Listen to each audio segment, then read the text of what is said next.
अगर मैं आपसे कहूं भगवान श्री कृष्ण जिन्होंने चुटकी बजाते ही कंस का वध कर दिया था, उन्होंने जानबूझकर अपनी सगी मां देवकी और पिता वसुदेव को 14 साल तक कंस की अंधेरी जेल में सड़ने दिया, तो क्या आप यकीन करोगे?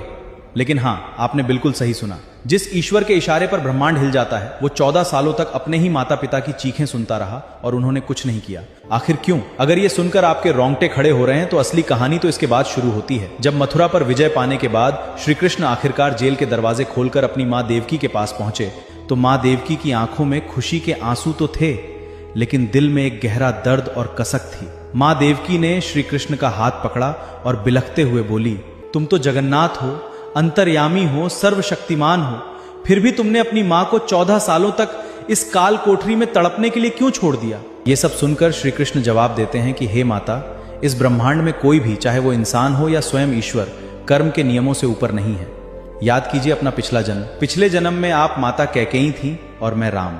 आपने मुझे 14 साल का वनवास दिया था। श्री कृष्ण ने उसके आगे बोला कि जब मैं राम बनकर 14 साल के लिए वनवास जा रहा था, तब मेरी मां कौशल्या ने रोते हुए मुझसे पूछा कि पुत्र, मैंने ऐसा कौन सा पाप कर दिया कि मुझे तुमसे 14 साल दूर रहना पड़ेगा?